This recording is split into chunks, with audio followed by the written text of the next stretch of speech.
At 11:48 on a Thursday night, Milo opens a banking app and sees 9 small charges. None of them looks dangerous. $7, $12, $9. A few annual renewals hiding as monthly comfort. The problem is not one door.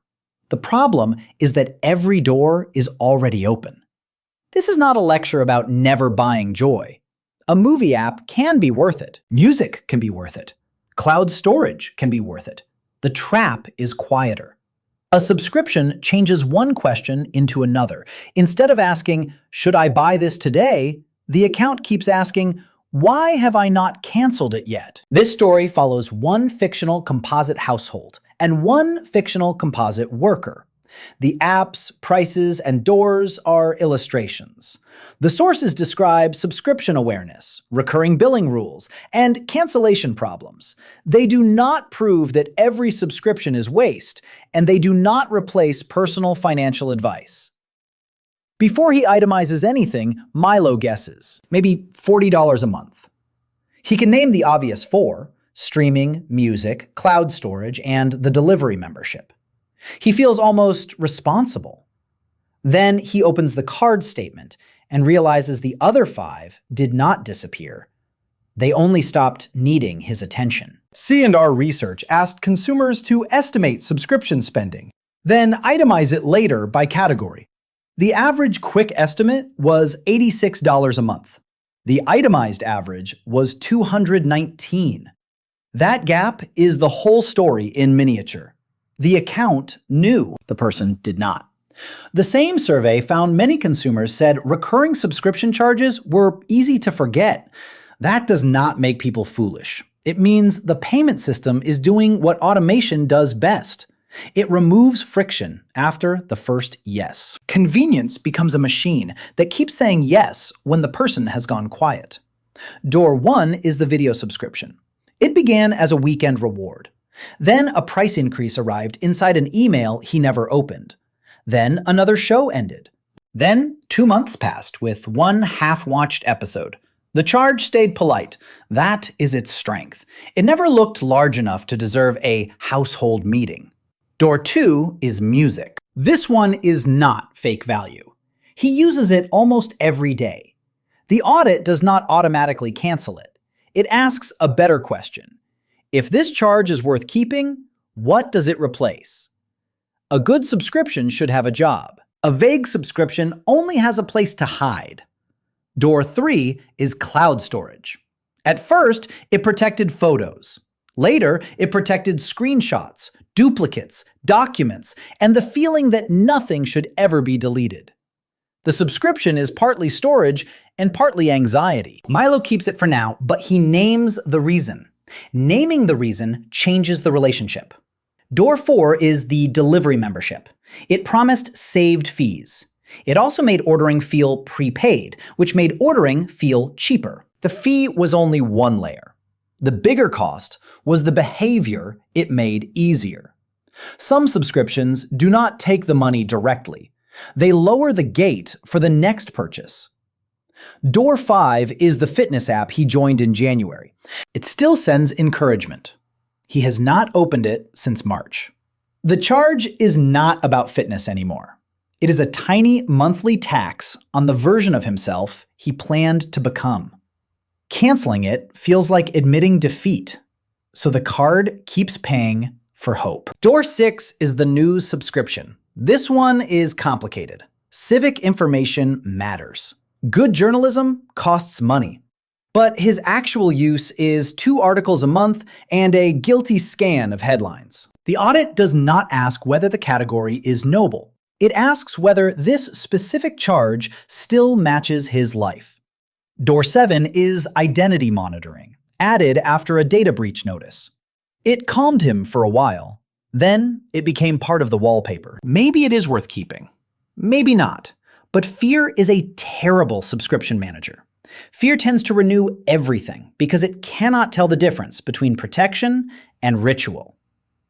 Door 8 is a software tool from a freelance idea that never became a business. It survived because the monthly charge looked professional. Canceling it would close a story he still liked telling himself. The cost was not the tool. The cost was keeping a tiny office open for a project that had already moved out. Door 9 is the meditation and sleep app. It helped during a hard month.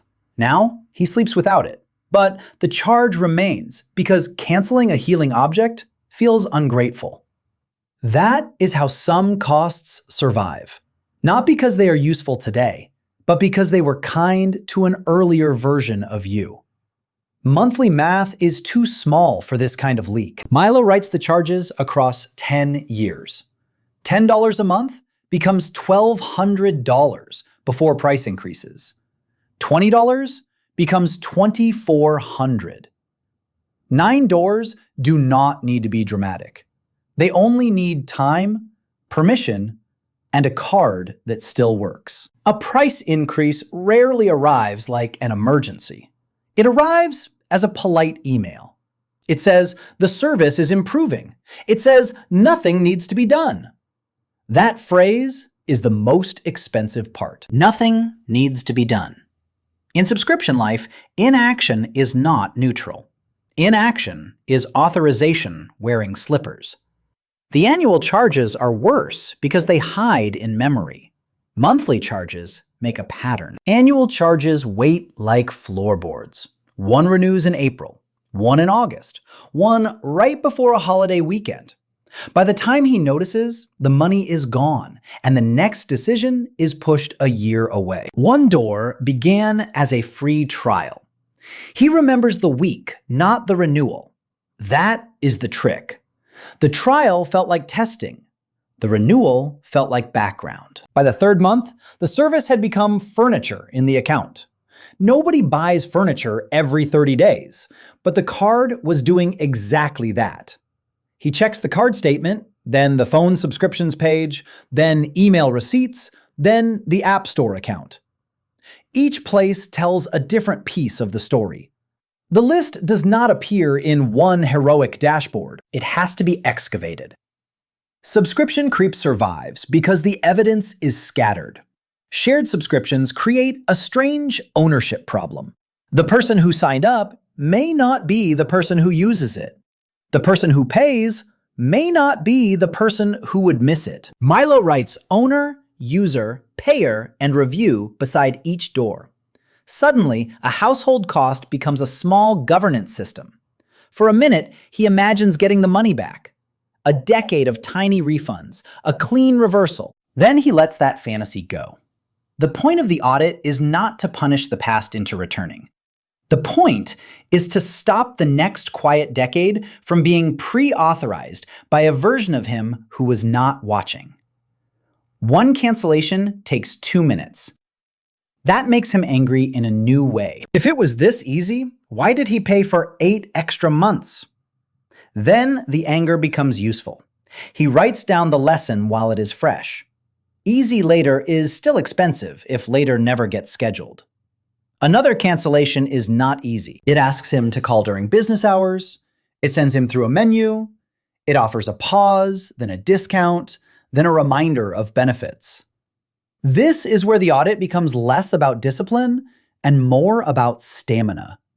Some doors are built to tire the hand that closes them. By the end, the calendar becomes the defense. Not the budget app, not willpower, a plain review date 1 week before renewal. Each kept door gets 1. Each trial gets 1. Each annual plan gets 1. The future version of Milo does not need to be better. He only needs to be invited back into the decision.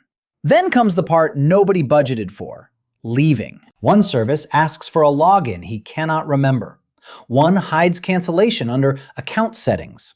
One offers a pause button that looks like cancellation. One asks why he is leaving, as if the answer will save the relationship. The charge was effortless. The exit has a hallway. This is why regulators care about negative options and recurring subscriptions. The Federal Trade Commission announced a click-to-cancel rule in 2024, built around a simple idea. Canceling should not be harder than signing up. The rule exists because friction can become a business model. Milo starts with the easiest door. Not the largest, the easiest. He cancels the video subscription he does not watch. The app asks if he is sure. It offers a lower rate. It shows a smiling tile. He waits until the confirmation appears. The first win is not financial. It proves the doors can close. The music stays. That matters. An audit that cancels everything becomes a punishment ritual. And punishment rituals do not last. The goal is not to become a smaller person. The goal is to make the account honest. A kept charge should survive on purpose, not by neglect. Two charges merge when he sees them side by side. One cloud plan and one phone backup both protect the same photos. He does not need both, at least not in their current form. The duplicate is not obvious inside separate apps. It becomes obvious only when the whole month sits on one table. The delivery membership is not canceled for moral purity. It is canceled because it changed the default. Without the membership, ordering becomes a decision again. The first week feels inconvenient. Then the inconvenience becomes useful. Friction in the right place is not failure. It is a guardrail. The fitness app is the hardest small cancellation because it touches shame. He did not cancel exercise. He canceled a recurring accusation. The next morning, he walks outside without an app watching him. The body does not need a monthly receipt to prove it moved. The news subscription becomes a calendar decision. He keeps it for one more month and adds a review date. That small move matters. A review date turns a vague virtue into an appointment with reality. If he reads it, it stays. If he does not, the category can remain noble somewhere else. The protection plan gets a slower review. He reads what it actually covers, what it does not cover, and what free alerts already exist. Fear wanted a yes or no immediately. The audit gives Fear homework. By the end, he keeps one protection and cancels one ritual. The work tool finally closes. He archives the files first. That is important. Some subscriptions survive because canceling feels like deleting a dream. Archiving tells the truth more gently. This dream mattered. This dream is not currently operating. The monthly office inside the account can shut off the lights. The sleep app becomes a thank you note, not a subscription. He writes down what helped. Breathing track, dark screen, regular bedtime. Then he cancels. Gratitude does not require indefinite billing. Sometimes the respectful thing is to take the lesson and stop renting the container. In 1 hour, Milo does not become rich. That would be the wrong story. He closes 5 doors, keeps 2, reviews 2, and builds a calendar reminder for each survivor. The account is not transformed. It is less haunted. Every remaining charge now has a reason standing next to it. Then he runs the decade lens again. The canceled charges are not magic money. They are future choices no longer pre-spent. A dinner with friends, a car repair, a cash cushion, a day off without guilt. 10 years of small doors can become a corridor in either direction. The reason this leak felt small is that each charge asked to be judged alone. Alone, it could always defend itself. One coffee, one lunch, one convenience. But subscriptions do not live alone. They live as a flock of defaults. The budget has to see them together, or it will keep losing the argument one charge at a time. There is a moral trap here too. People shame themselves for waste, then avoid the list because shame feels bad. Then the waste continues. Milo tries a colder sentence. This was the price of not looking. Now I am looking. No drama, no confession. Just the account meeting daylight. His new rule is simple. A subscription must earn one of 3 words: used, protected, or reviewed. Used means it appears in real life. Protected means it reduces a real risk he understands. Reviewed means it has a date with a future decision. Anything else is not a service. It is a quiet draft on attention. The reminder is not set for the payment day. That is too late. He sets it 1 week before renewal, when the decision still belongs to him. The Consumer Financial Protection Bureau tells consumers to monitor automatic payments and understand amount and timing. Milo turns that into one ordinary habit. If a household shares accounts, the audit gets more delicate. One person's unused app may be another person's daily comfort. Milo does not cancel shared charges alone. He brings the doors to the table. The point is not control. The point is consent that stays current instead of freezing at the first sign-up. There is a business side to the story. Subscription companies prefer predictable revenue. Investors like recurring revenue. Apps like low friction. None of that is automatically evil. But the customer's defense is the opposite structure. Visible list, renewal dates, cancellation paths, and a habit of making earlier yeses answer new questions. The first month after the audit feels oddly boring. No confetti, no sudden fortune, just fewer little withdrawals. The boredom is the proof. A financial improvement that works often stops being dramatic after the first day. The account breathes better because fewer small machines are running in the walls. A month later, a new offer appears.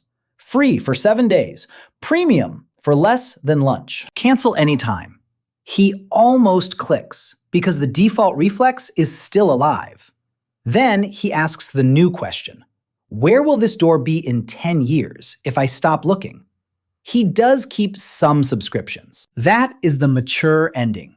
A subscription can be a vote for music. It can support journalism. It can protect backups. It can serve learning, health, or convenience. But a vote cast once should not count forever without review. Silent wealth is not refusing every monthly charge. It is refusing to let defaults impersonate values. So where did it all go? Not to one villain, not to one foolish knight.